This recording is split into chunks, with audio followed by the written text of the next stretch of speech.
Test. Alrighty. Good evening, everybody. Excited to continue on in our If Not Us, Then Who series. What we're going to do this evening, it's going to look a little different. I know, how many of you were here last week for Dave Glander from Reason for Hope? Hit some solid stuff, some awesome stuff, but we do want to jump back a little bit, and we want to talk a little bit about that 18 to 30 year range, hit a little bit of the back half of Gen Z, the front half of millennials, but then I'm going to be handing things off to Pastor Trent, and he's going to be digging into kind of that middle-aged season, having older kids who are starting to get out of the house, and then next week, Pastor Don Walzak is going to be finishing things up for us with the last week. I'm not going to say what age that's for because I'm just going to get myself in trouble. But really excited, have loved this class, but also super excited about the next session of Academy. That'll be starting March 29th. And it looks a little wonky, okay, because we have 1 week, and then we take a week off the Wednesday in between Palm Sunday and Easter, April 5th. And then we have the final 5 weeks, but we're going to have two different classes for that last session.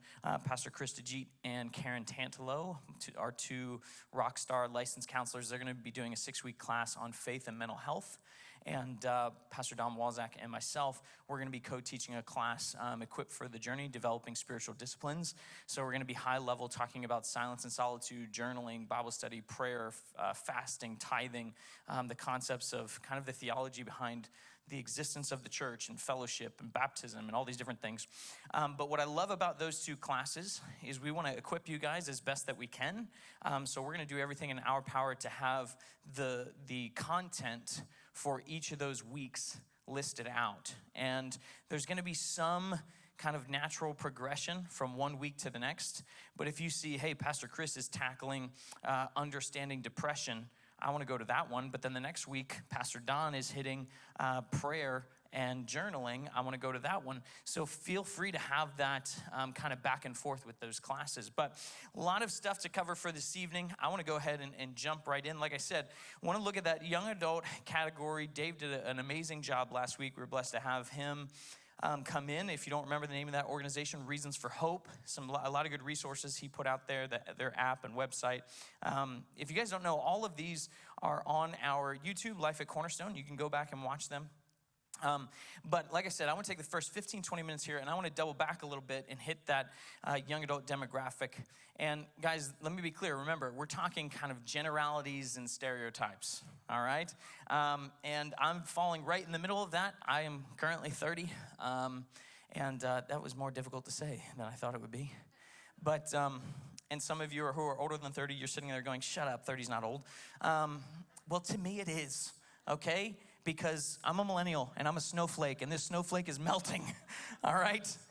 But excited to jump in. To give us a little bit of a recap, all right, so we're kind of blending between the two, more so hitting a season of life, not necessarily a specific generation. But if you remember from week 1, high-level overview of the generations, I want to give us a quick reminder, some of the markers of Gen Z. Some of the markers of Gen Z, that they are digital natives, that they are highly educated, and they make good entrepreneurs.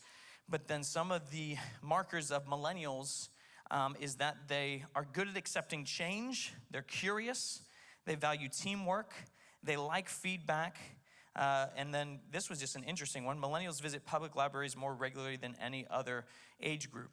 Now, I do want to focus a little bit on millennials for a second from this perspective, because I believe millennials, and then kind of it has transitioned downward into the top half of Gen Z, that young adult season, is millennials for a long time, they were the butt ends of every other generation's joke, okay? And like I said, speaking in generalities, speaking in stereotypes, but that, you know, the concept of being a snowflake, that originated for millennials, okay? We are beautiful, special, fearfully and wonderfully made. You are an original. Everybody wins, all that stuff. All of that was flowing into that millennial generation. But a lot of the criticisms that came out towards millennials is that they're entitled, narcissistic, they're self-interested, they're lazy, and they're unfocused, right? And you get those stereotypes of, man, I don't want my 30-year-old living in my basement. and all of these different jokes around being indecisive and in the careers they want to pursue, or not being able to work hard in all these different capacities. Well, how do we better understand this generation specifically, and more specifically, that 18 to 30-year range, that demographic? Now, church, let me be clear here. Like I said, we're speaking in generalities, we're speaking in stereotypes, and in no way, shape, or form are we trying to shift blame, all right? But what comes down to an understanding how millennials function really comes down to four things, which is parenting styles, technology, impatience, and environment. All right? Now, like I said, we're not trying to blame shift here. We're seeking to understand the different generations, the different seasons of life. But millennials are products of failed parenting strategies.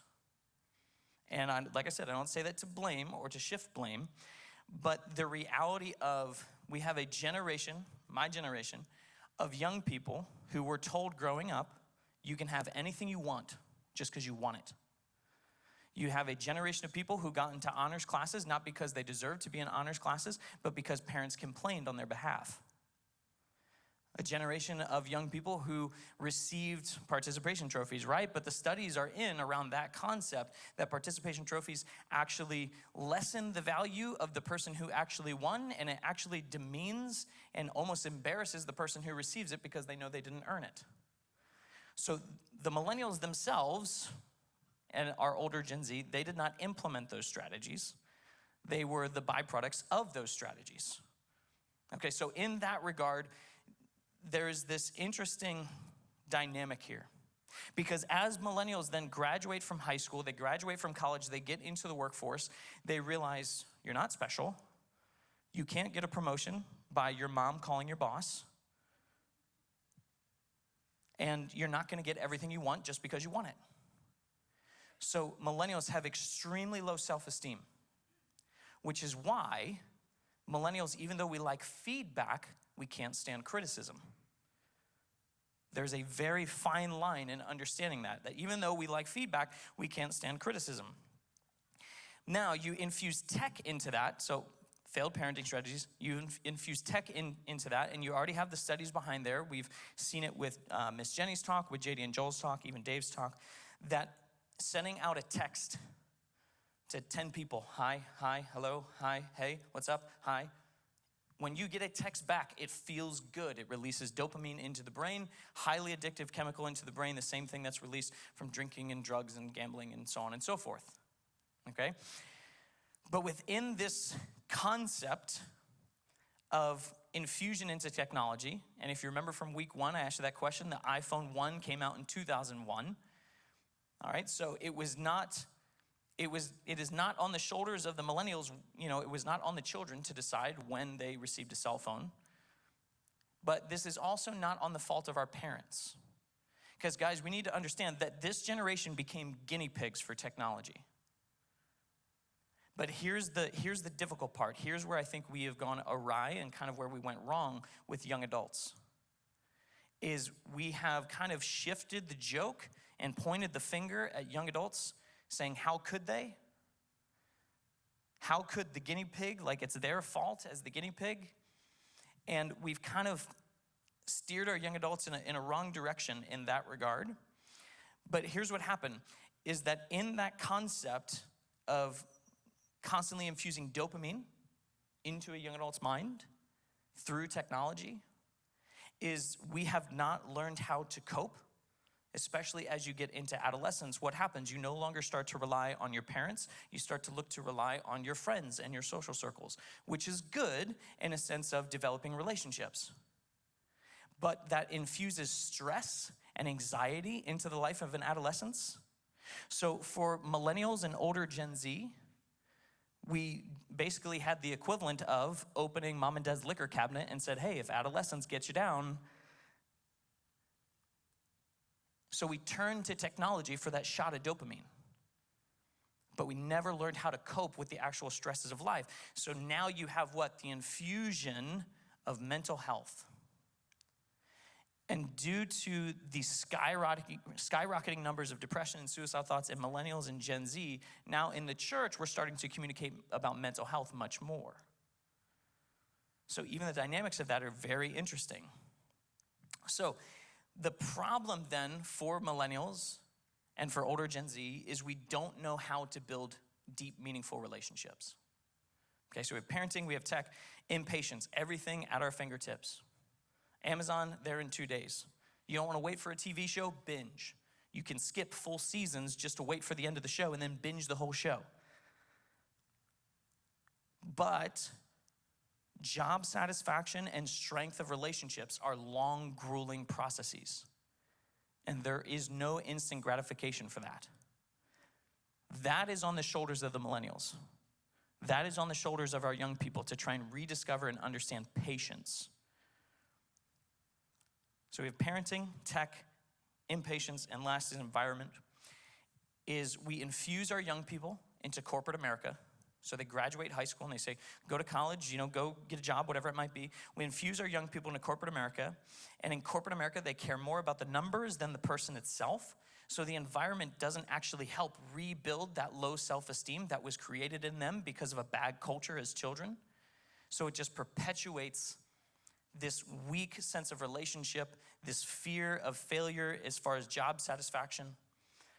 So even when you look at some of these criticisms and some of the factors behind it, and guys, I know that this is very condensed. We wanted to make sure we hit this in some regard. We didn't want to leave anybody out, especially Gen X. That was a joke, by the way, because you guys are forgotten generation. Man, forget about it. But especially in some of those criticisms, those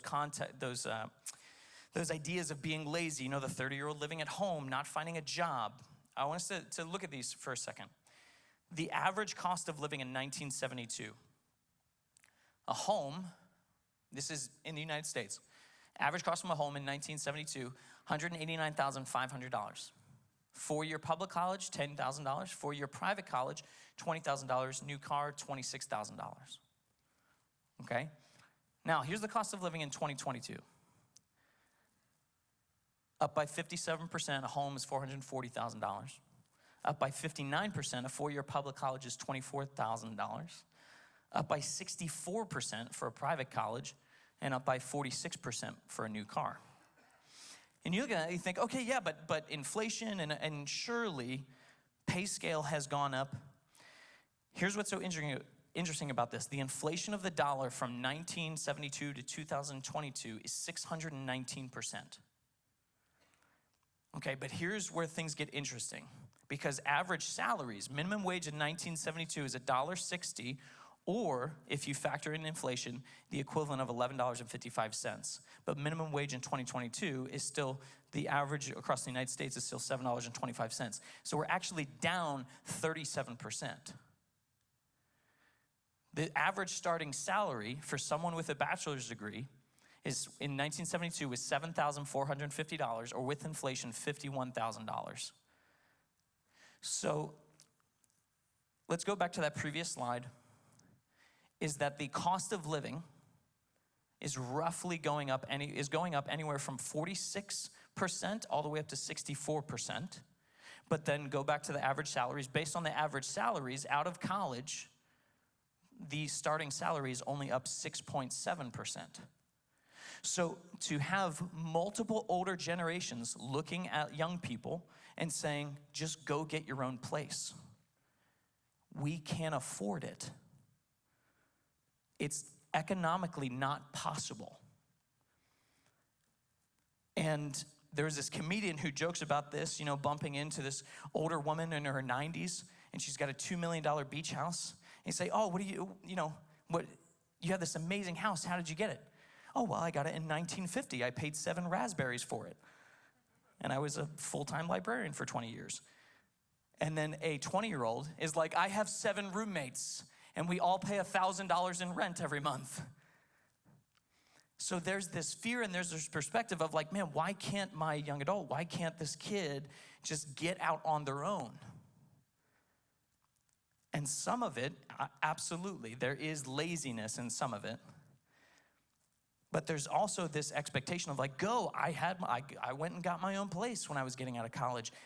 It is a much more difficult task economically for a young adult to be able to accomplish that. But you also might be looking at young adults, you might be looking at 18 to 30-year-olds and go, why is there all this indecision in their future? Why is there all this hesitation in what they're supposed to do? This one was really interesting to me. In this graph here, you can see how people view their careers. In 18 to 29-year-olds, this is through Pew Research, in 18 to 29-year-olds, only 26% believe they're in their career. But you get down to 65 and older, and still over 40% wouldn't say they're actually in their career. 40% for 30 to 50-year-olds don't believe they're in their career. And then 36% of 50 to 64-year-olds. So you have a generation of young people who has watched their parents, grandparents, aunts, uncles, their friends' parents have dissatisfaction in their careers. And there's actually somewhat of an epidemic happening in middle-aged life of doing complete career changes because of dissatisfaction in careers. And you have a group of young people who are extremely observant, looking at that lifestyle and going, I don't want that. So as they're graduating high school, being told, pick something, pick something, pick something, there's this hesitancy and fear because they don't want to get it wrong. I don't want to have this kind of midlife crisis I'm watching my parents go through where they have to change careers completely, especially if it's going to cost me $46,000 a year. And the fear of picking the wrong degree, picking the wrong college, I don't want to spend all this money and then not even like the field I'm getting into, is very real. So what do you see happen? Gap years. And, I want to explore my options. And then we kind of have this weird combination of uncertainty and sometimes a little bit of encouragement, sometimes a little bit of, I'm losing the word, enabling. There it was.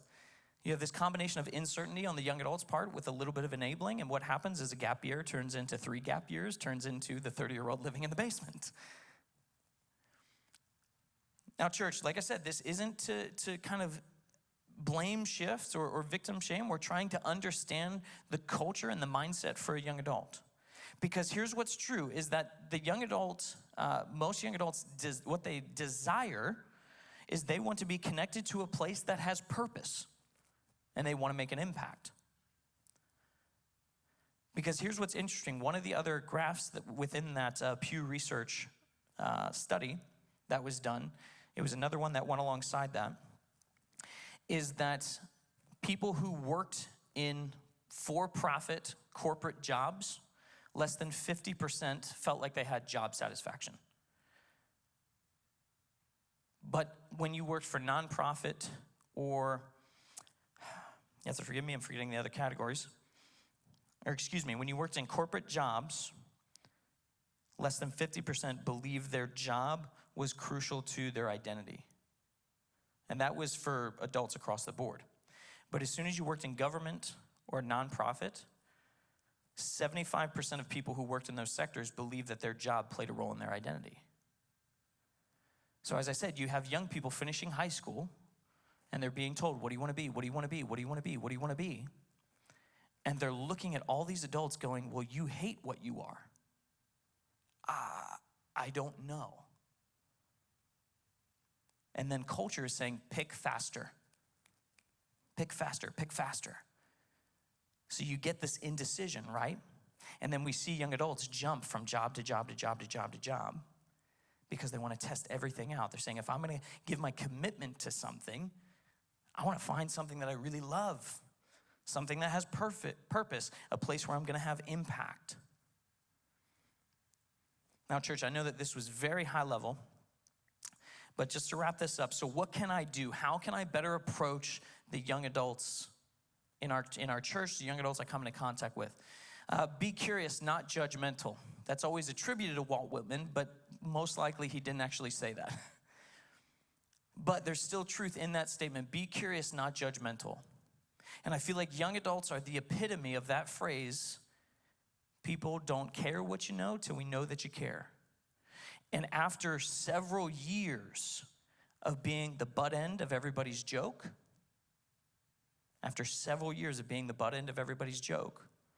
The last thing that millennials are particularly open to is a random older person stepping into their life going, let me tell you what I think about you.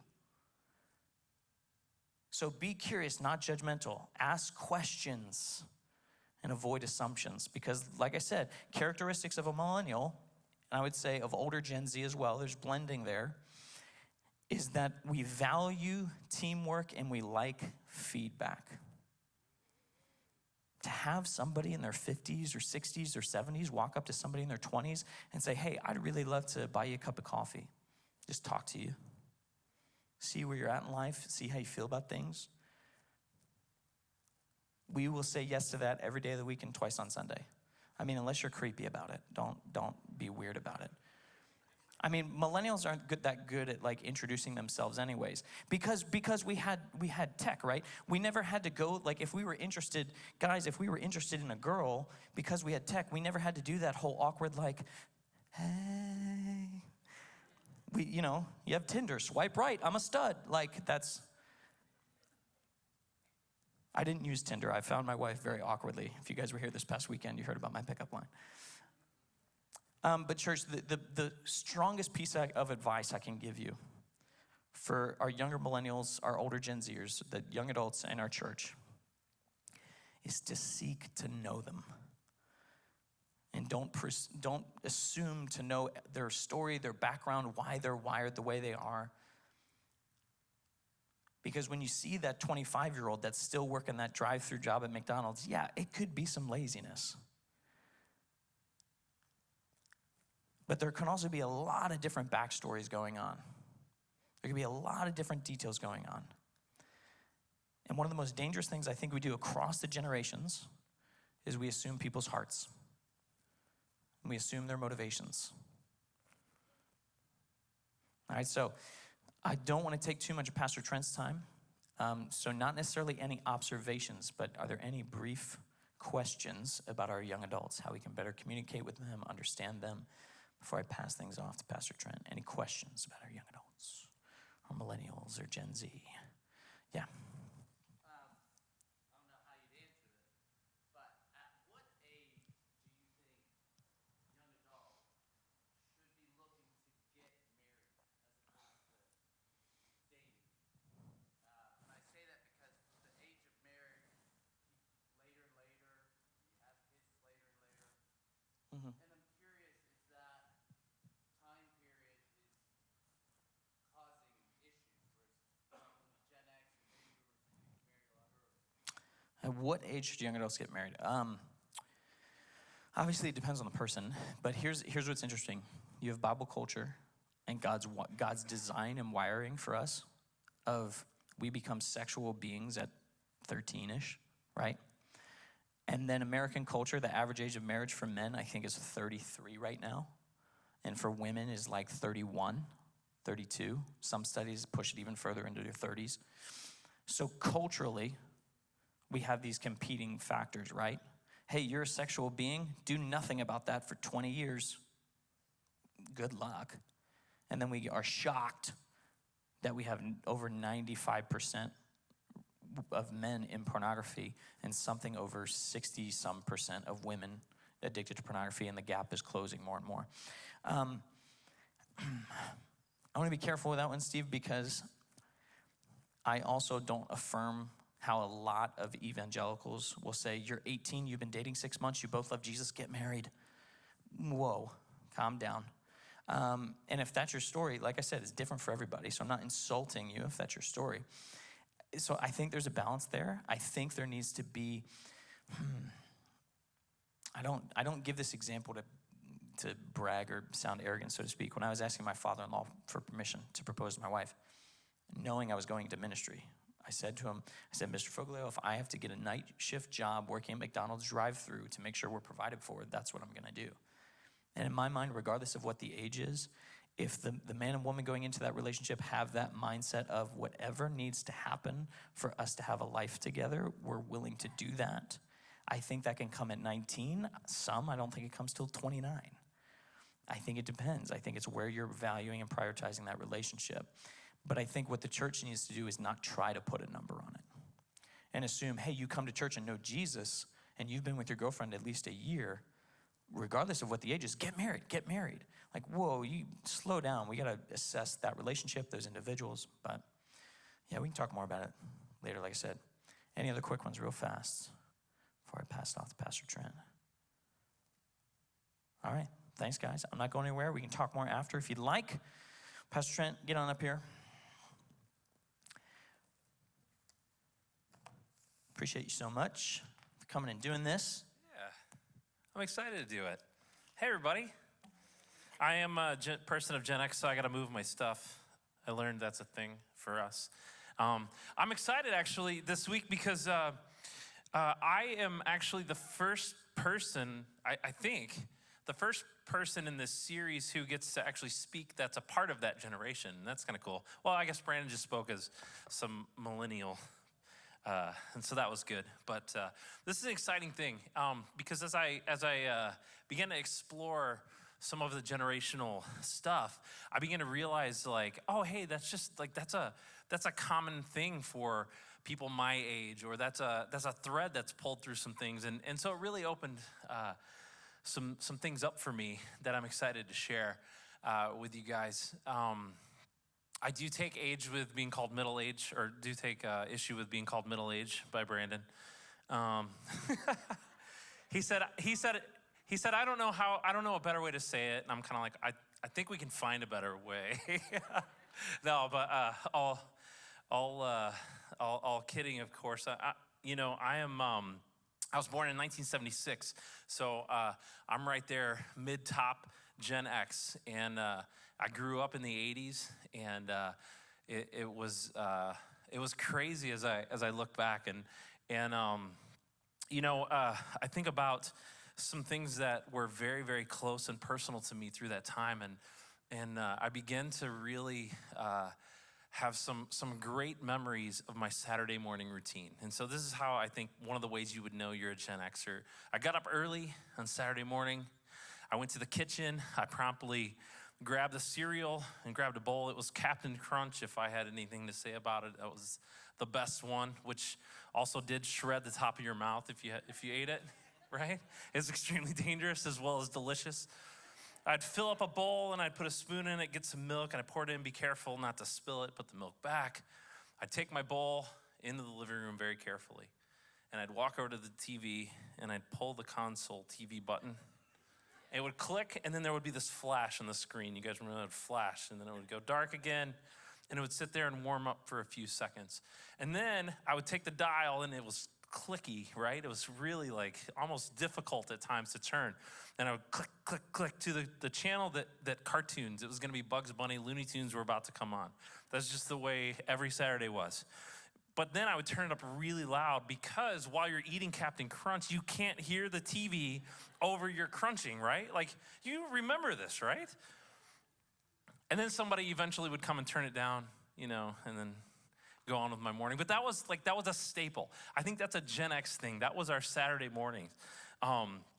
It's cool. This generation is known as Generation X or Gen X, or we're called Gen Xers. And it's Americans who were born between 1965 and 1980. So the age range of about 41 to 56.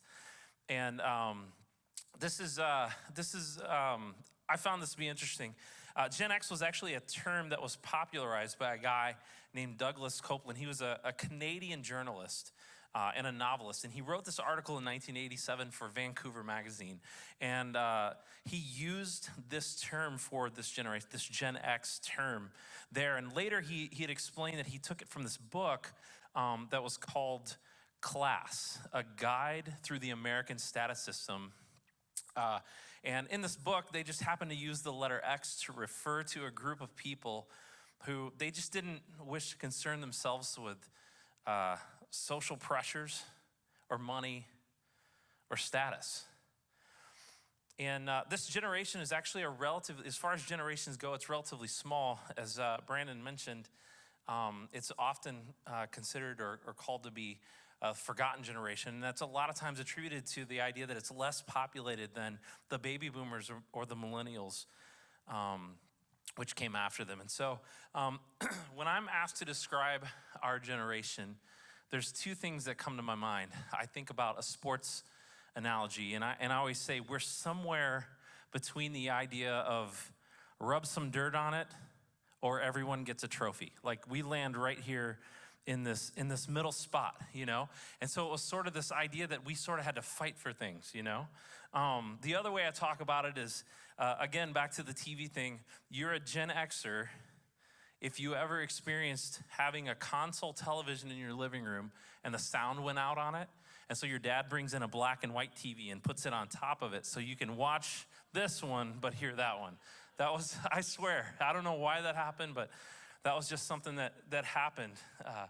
That was just a part of our a part of our growth. I think it was part of just coming of age in our generation. And you know, there are some traits that are common to this generation that they come from significant events that happened when we were children during formative and young adult years. And even some of what Pastor Brandon was talking about, the idea of being married later, people not getting married into their 30 or 31, 33, in that age group, that's because we as Gen Xers actually begin to experience this thing where dual income families, they really became prominent in our culture. And consequently, we had a lot of single parent households following that. And the divorce rates just began to rise like crazy. And it was way more than the generation that came before us. And so when I was in third grade, I remember being at school, and I remembered, you know, it was in the days I was bringing this note home that I had to take home to my parents. And on this note, it was a big picture of a key. And because of the rise of both parents working, there were a lot of times where children would go home and they would be unsupervised for hours. And so if you remember, they started what we're actually called the latchkey generation, or they started this program called Latchkey Kids. Because they're like, hey, if kids are gonna be home, we at least wanna figure out a way where they can get inside, you know? So they wanted kids to have a necklace, like it was like a keychain necklace with a key on it. And you would wear your house key on that, and then you would go home and you would be able to get in your house. Kids were spending just large parts of the day without adult supervision. And they were trying to make sure that we could at least, again, get inside our houses. And so because of that, we're often known for being very independent, and we tend to be resourceful. In the workplace, Generation X, they're typically known for being able to work well, autonomously, and even to overcome challenges on their own or without looking for help. Gen X had an analog childhood and a digital adulthood. I remember as a kid, I had a Walkman. You guys have a Walkman with a cassette, right? And then when I got in high school, I had my first CD player. And you had to walk around with it like this. Because if you moved, it would skip. And that seemed like it was the end of the world.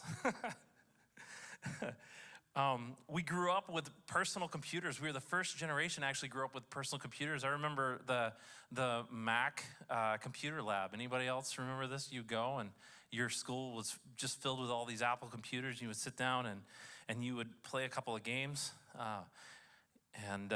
We grew up with personal computers. And actually a cool thing about our generation is it's helped us become and help remain tech savvy. You know, we tend to be technologically adept, but we also find Generation X is not generally technology dependent. You know, we're the forefront of the development of mobile phones and personal computers and the internet. And we're often even capable or known for learning new systems and technological programs. But because of the transition from analog to digital, we're equipped with these skills that can help us with current technology. And a benefit of that has been that we're not just slaves to it, but we understand the value of unplugging from it from time to time. And so we're described as being resourceful and independent and very motivated to try and maintain a healthy work balance. And even in some of the job statistics that Pastor Brandon was sharing earlier, Generation X saw a baby boomer generation before them that were heavy brand loyal or deeply committed to the companies that they worked for. And they saw actually this disparity in time being spent with their family. And so early on, the 80s, it was kind of crazy, both economically, kind of coming out of the late 70s into the 80s with just some crazy things going on, and then seeing their families pulled away more, almost as like a job loyalty sense. Gen Xers became a little bit more independent around the idea of we're willing to work hard, but we're gonna actually pursue a healthy work-life balance, because we saw when that wasn't there. And we're also less committed typically to just one place of employment, where the baby boomer generation was actually strongly connected and committed to their place of employment typically. We tend to be a little bit more liberal on social issues and more ethnically diverse than the baby boomer generation. Again, just things that characterize the Gen X generation. And it's sometimes been called slackers or whiners, right? Particularly in the 80s and 90s, although I will say Gen Xers did highly contest these claims that they were slackers and whiners. But I think that critique mainly came from the principal in Back to the Future. You remember? Here, take a look. You've got a real attitude problem, McFly. You're a slacker. You remind me of your father when he went here. He was a slacker, too. That was really quiet, but he said, McFly, you're a slacker. And I remember your father. He was a slacker, too, right? That's where I think that came from. That's just my personal belief as a person from the Gen X generation. Some other characteristics that Gen Xers are typically known for, not that these are only by any means attributed to Gen Xers, just some qualities that they've noticed, but there's a lot of overlap with other generations. So I just want to call that out too. But Gen Xers have been known for being flexible. They tend to be good with informality, both when it comes to attire and even when it comes to titles. They're resilient. They're open to direct and honest feedback. They like open and honest communication. They work well collaboratively, but they don't like to be micromanaged. Sometimes referred to as calm and collected. They communicate open and honestly, want others to respect their time. They like opportunities to learn, and they want others to respect their experiences. Here's the craziest thing about being a Gen Xer for me, and I imagine many others in other generations have experienced this too. But I remember kind of coming up through like college, getting career, and I remember thinking, okay, so I'm like 24, 25, somewhere in there. I don't think that my voice is going to make a huge impact until I'm around 30 or 35. And I didn't think that because I was kind of withdrawing or pulling back from culture. That just sort of seemed what was being communicated to me. Hey, kind of put in your dues, learn the ropes, get yourself going, get yourself motivated, get working. You'll have some good things here and there, but then as you come into that 30, 35, like this is really gonna turn around and this is where you really take off.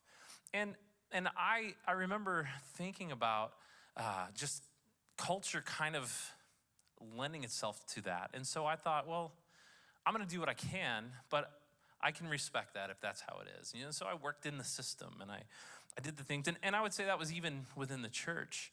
And so I worked within the system, and I brought ideas and all kinds of things all the time. And sometimes they were taken, sometimes they weren't. Just kind of like everybody else, I understand.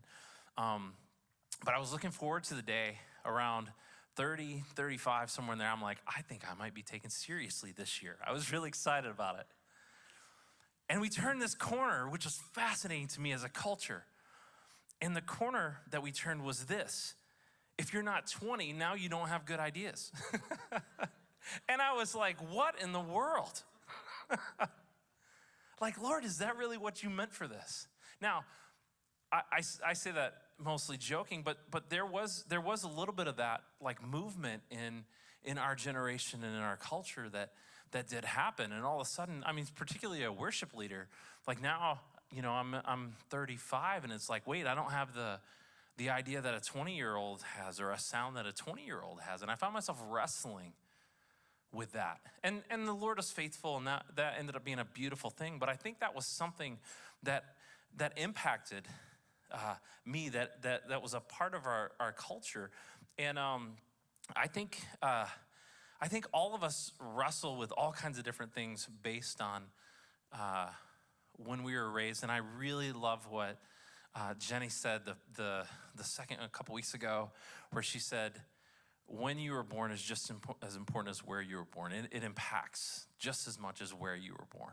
And so being born in the United States in 1976 impacted me in a certain set of ways. And I'm thankful for that. But what it's also made me understand is now we work with, there are 4 generations in the workplace, basically.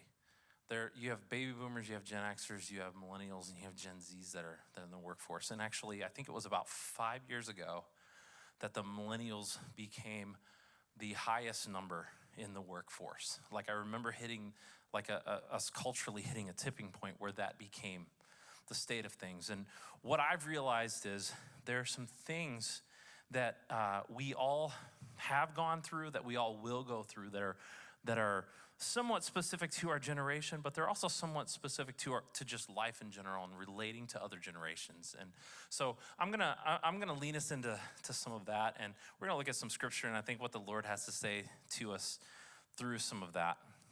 But let me just say this: millennials, Gen Xers have been known, like Brandon said, as kind of that forgotten generation, and sort of they've also been called the middle child generation. And I think looking at all this together, I think we can look at it 2 ways, right? We can either look at it the Jan Brady way, right? The Marsha, like I'm the middle child, like I don't ever get, it's not fair, whatever. We can look at it that way.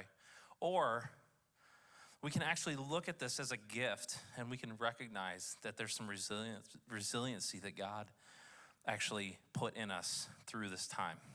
We've been through a lot as a generation. We've been through growing up. We've been through the college and career stage, the marriage and building a life with someone else stage, the everything baby and young family stage. And now most of us in Gen X are in the kids in high school and college and the beginning of their career stage. And so with all of that, I just actually want to pause for just a minute. I want to say, well done. Like, you made it, right? We are here. We made it through. That was a lot. There's so much change, and there's so much that we've gone through, but you did it. And so I'm going to give you a couple of obscure 80s references real quick just to celebrate that. Like Bo and Luke Duke jumping the General Lee over the creek at Old Man Jenkins' property line. You did it, right? Actually, funny, I remember Friday night, Dukes of Hazzard were on every Friday night, and I watched it as a kid faithfully. And when I was in college, I remember catching an episode of Dukes of Hazzard, and I promptly picked up my phone and I called my mom and I said, I'm sorry. I'm sorry for making you watch that every Friday night. Another 80s reference, like Ferris Bueller pulling off the greatest skip day in history, you did it. Like the Ninja Turtles, Teenage Mutant Ninja Turtles, defeating Shredder, you did it. We can take time and we can celebrate, because with the stage of life that we're in, the busyness of the moments, we actually can run the risk of losing ourselves to all of the demands of life and all of the things that everyone around us needs us to be. We can lose ourselves and we can be swept away to a life where we're just surviving. Because as important as we see it being strong in time management and healthy in a work-life balance, There are a lot of things that pull for our attention. And this isn't just Gen X, this is just across every generation. There are a lot of things, even right now, that are pulling for your attention. And it's really important that I think we pause a little bit and we can look at this in a way where we say, okay, this is actually a way where we live a multi-generational life. You know, we're a part of a multi-generational church. So there are many generations represented here. And it is beautiful. It is beautiful. And it's important. And it's an incredible opportunity. I just want to tell you, if you're, regardless of what generation you are sitting here, being able to speak into someone's life that's coming behind you is a powerful, powerful thing that I believe God uses us in. So don't ever think light of that. That is a powerful moment that I believe the Lord speaks to us in. Whether it's me encouraging one of my kids, or you seeing a kid playing in the lobby and just encouraging him to have fun, or whatever that is. Those are beautiful moments that I think the Lord is in. And so, but even in that, everything is vying. It is fighting for our attention. And we can lose ourselves and we can be swept away and just live like we're surviving. And I don't believe that that's actually what God has for any of us. If we want to make it during these seasons, I think we have to answer this question. How do we make it as we continue to try to relate to, as we continue to try to relate to and honor the generation before us and empower and influence the generations coming after us? My question again is, how do we make it as we continue to try to relate to and honor the generation that came before us and empower and influence the generations coming after us? And again, that's not just a Gen X thing, that's an all of us thing. We see plenty of people around us all the time trying just to survive, trying to keep their heads above water. But I think God has way more for us in this life. In fact, I know he does. And John 10:10 says, the thief comes only to steal, kill, and destroy. Jesus said, I have come that you may have life and have it to the full. Jesus came so that we can experience life and not just be alive and not just survive, but have life to the full and thrive in him. And that doesn't mean, as you guys know, you guys have been around here, right? Like our church culture, we know that doesn't mean just having everything you want and having all the stuff, but that means living in pursuit of the presence of God and being with him and doing life with him and thriving in that because he's leading us. As much as we take pride in our generations and our ability to be flexible and resilient, and we're problem solvers and we're self-reliant, we can actually have to look outside of ourselves for this one. We can't do this one on our own. We have to look outside of ourselves for this. We have to recognize that living in a generational culture, being part of a generational church and families that span 3 or 4 generations, we can't survive just by depending on ourselves. That's not the way God designed it for us. You know, Gen X, like I said, it's been known for putting their heads down and getting the job done and be flexible and resilient and make it happen. And while I think that actually is a really good work ethic, I don't know if that's just because I'm part of Generation X or not, but I think that is a really good work ethic. The challenge is, it's a fine line and a slippery slope to the place of depending on ourselves to then make everything happen and even start to wear it as a badge of honor. And we have to watch out for that. It's slipping to a place of actually taking pride in it. We have to make sure this doesn't move us from owning responsibility to us taking pride in ourselves. And so as a Gen Xer and even just maybe as a person,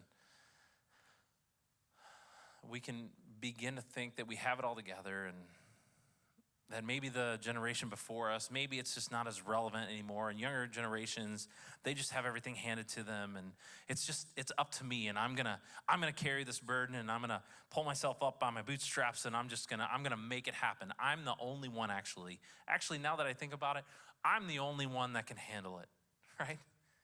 That's not a far progression at all. There's a parable in Luke 18. And I love the way this passage begins. It's Luke 18:9. And it starts off and lets us know, Luke tells us, to some who were confident of their own righteousness and looked down on everyone else, Jesus told this parable. So Luke is telling us, hey, there's a bunch of people who they're kind of being jerks, and they're very, very prideful, and they're caught up in themselves right now. And Jesus is actually kind of laying this out for them. Two men went up to the temple to pray, Jesus said, one a Pharisee and the other a tax collector. The Pharisee stood by himself and prayed, God, I thank you that I'm not like other people, robbers, evildoers, adulterers, or even like this guy, this tax collector. I fast twice a week, and I give a tenth of all I get. Jesus said, but the tax collector stood at a distance. He wouldn't even look up to heaven, but he beat his breast and he said, God, have mercy on me, a sinner. Jesus went on to say, I tell you that this man, rather than the other, went home justified before God. For all those who exalt themselves will be humbled, and those who humble themselves will be exalted.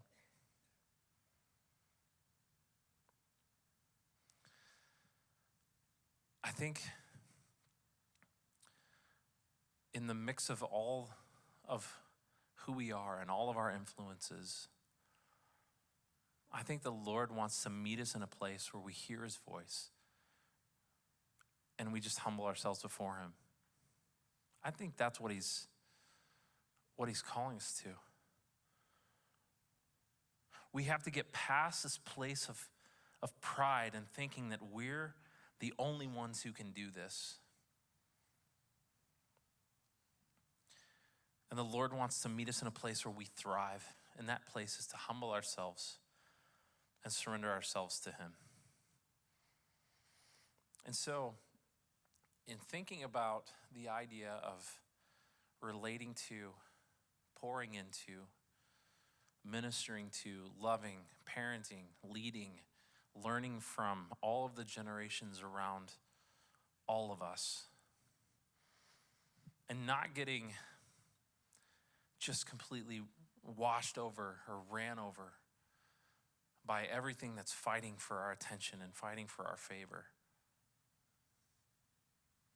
I think it's so amazing that the plan that the Lord brings to us is he says, really the only way that you can do this is with me and with my help. You can't do it by yourself. Even though you've had to learn to be strong, you've had to learn to be resilient, you've had to learn these things. The truth of the matter is this: you need me to do this. And so we find our place at a place of surrender and understanding that we were created as sons and daughters of the King, and that we find our identity in him. And the best way for us to do that is to move to a place of surrender. And what is it that we surrender? Well, the right answer would be everything, right? That's easy, right? You guys like surrender? Anybody just like to feel like they give up, although giving up and surrendering is two very different things? It's not easy. It's not easy. Yet the Lord is calling us to this place of surrender in him, to humble ourselves before him and surrender. And we surrender everything. And here's how I was thinking about the idea of surrendering everything. And I would tell you the way that it's worked sometimes in my life has been, I surrender everything as best as I can, as best as I know how, as best as I understand. And I allow God to meet me in those moments and speak to my heart and then lead me to more surrender. As we open ourselves up to the Lord, we allow God to speak to us and just continue to move us into this idea of surrender, because surrender is not a box that we check. I don't know if there's an idea, I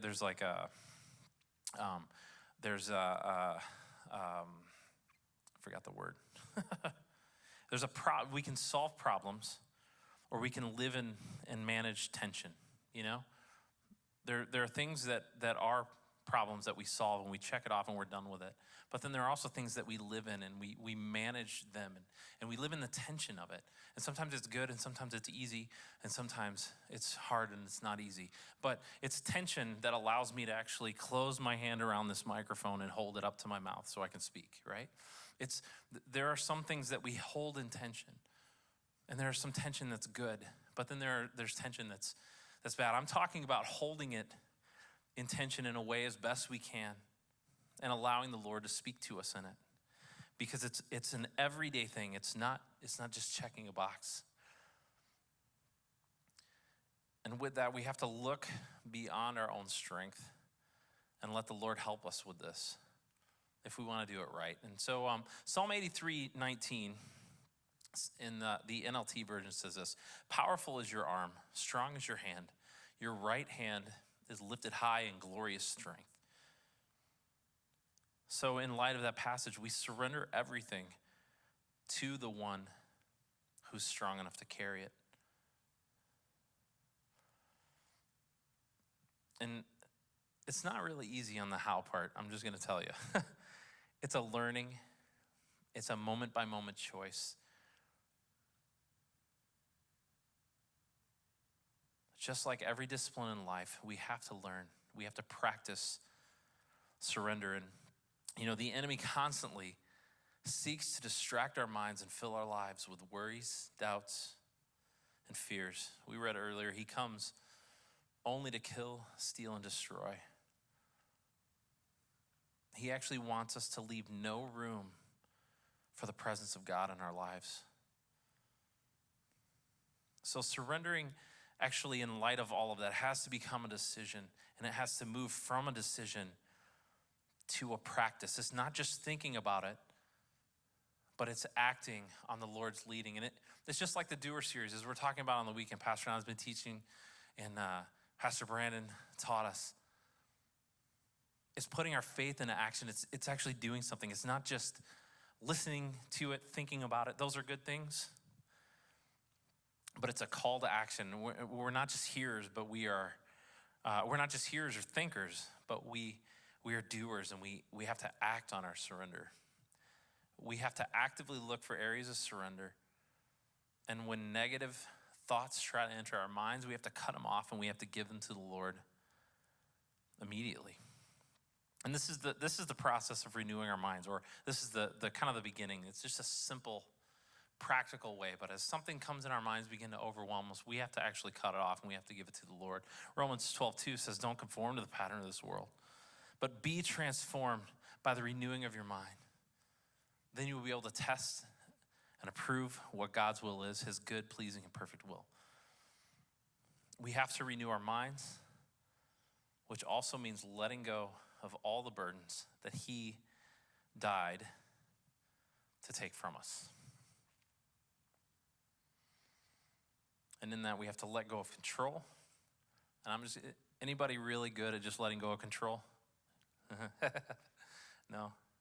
So we're all control freaks. Can we just say that? No, just kidding. Control, man, that is a tricky, tricky thing. And I'm just gonna very, very vulnerable moment. Control in some places has been very easy for me. Lord, that's great. Whatever you do, you do. And I'm a pretty trusting guy when it comes down to that. And I actually enjoy trusting the Lord. But I'm gonna tell you, and I know this is near and dear to a lot of us in a lot of different ways, but I've had a tough time. The Lord and I have argued more over the idea of control and of releasing my kids to him, for me personally. I've struggled with that more than anything else. That's hard for me. The idea that something could happen and I couldn't fix it, that's a hard thing for me. And I know a lot of us have been there. A lot of us have been through all kinds of things around that. And so I'm just telling you personally in my life, that's been a very hard thing for me to release control of. But we actually have to let go of control. And it feels vulnerable and it's awful, just honestly. But the truth of it is we actually don't really control much when it comes down to it, right? Like, I don't know if you lie to yourself like I do. I lie to myself all the time and I think, man, I control all kinds of things and isn't it great? And God, if you'll just do it this way, that was a good decision, Lord. You're doing great, right? But really, I'm not controlling anything. I like to pretend, I think, but it's just that sense of there's security in that, right? And it creates vulnerability when I don't do that. We have to recognize the Lord's authority and we have to move over and we have to let him lead. And honestly, we can trust him with anything, but it's scary. But the freedom that we experience in our lives from it, it is worth it. Romans 8:28 says, we know that for those who love God, this is the ESV version, and we know that for those who love God, all things work together for good, for those who are called according to his purpose.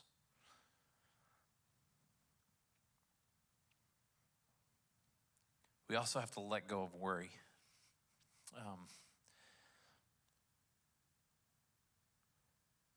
Worry oppresses us, and it can literally affect our minds and our hearts and our bodies. It wears us out. And honestly, it brings literally no good whatsoever. And it doesn't matter whether we're worrying about finances or health or relationships or our future or what might be happening somewhere. Philippians 4:6 tells us, don't worry about anything. Instead, pray about everything. Tell God what you need and thank him for all he's done. That's the New Living Translation version. Worry does nothing positive for us. And we surrender our worry to God and we watch our life float in his favor. As we surrender, we find ourselves in a place of freedom. Matthew 6:34 says, don't worry about tomorrow. Tomorrow will worry about itself. Instead, we need to look for the freedom that comes in our surrender and not worrying, making the choice to consciously not to worry, but giving it to the Lord and bringing it in prayer. And we find freedom in that. And here's an example of that. So go with me on this one. It's not a stretch because I absolutely believe that there's freedom in this, but this is a different way to say it. But I really liked the way the 2nd Chronicles speaks to this. 7:14 says, if my people who are called by my name will humble themselves and pray and seek my face and turn from their wicked ways, then I will hear from heaven and I will forgive their sin and heal their land. I think that's speaking to freedom. I think God meets us in those moments. And I think as we humble ourselves and we surrender, I think as we humble ourselves in the way of saying, my generation's the best. We got it all together. We got it all. Did you see the list of critiques that the millennials have? I couldn't even find that online about Gen X, right?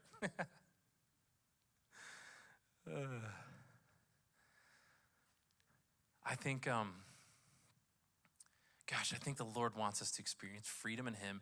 And I think in that freedom comes in leading and investing and developing and pouring into the generations that come behind us and working with and loving and honoring and learning from and respecting the generations before us. I'm glad we're in a generational church. I'm glad God's direction is for us to relate and to develop and to love each other in and through that. I think, You know, when we talk about worship, I think we talk about, a lot of times we talk about preferences. We have preferences around worship. I like this music. I don't like that music. I like this style. I don't like that style. I have a lot of conversations around that, as you can imagine. And I think we have to keep in mind as well when we're loving and leading into and learning from and respecting the generations around us. I have to think that we have to keep in mind preference as well. I don't think that means we have to change our preferences, but I think that means that we have to understand that there's a whole different group of people with a whole different set of preferences, right? And they may not do things the way that I like to see them done, but I think God still meets them in those things, right? Does that make sense? Being generational, I think the biggest thing that I found as I studied this and getting ready for this is that it's not easy. And oftentimes it leads us outside of our own preferences and outside of our comfort zones. But I think God wholly dwells in those places. Not only, but he totally dwells there and meets us in those times. And I think we experience beautiful moments as we pour into others and we learn from others. So let me pray for us, and then we'll do some questions and some answers. So, Lord, we just thank you that you are our God. Thank you that you are the God of generations, that you are loving and leading and pouring into and revealing yourself to different groups of people in different ways over many years. And thank you for your words to us, Lord. Thank you for scripture that speaks beyond generation. And God, I just pray that you would unleash this generational idea in our church, and that we would be known for being a church that pours into the generations, that loves the generations, that's not only investing in young and honoring old, but everything in between. God, I thank you for the opportunity for that. I thank you for your presence here, and thank you that you continue to lead us. We love you and hear our hearts as we say thank you for that. Stretch us. Continue to help us grow, and all ultimately growing closer to you. Thank you for loving us so well. In Jesus' name, amen. All right. Well, questions, thoughts, ideas? I guess I just did really good, Brandon. No questions, no. How many are in Gen X here? All right. Any millennials other than Brandon? Yeah. All right. Yeah, come on. Gen Zs, any? Baby boomers? All right. Yeah.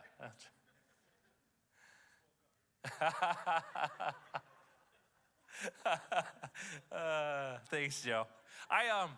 You know, what's funny is I had a whole list of like millennial jokes that I was coming in to make. No, I'm just kidding. I didn't.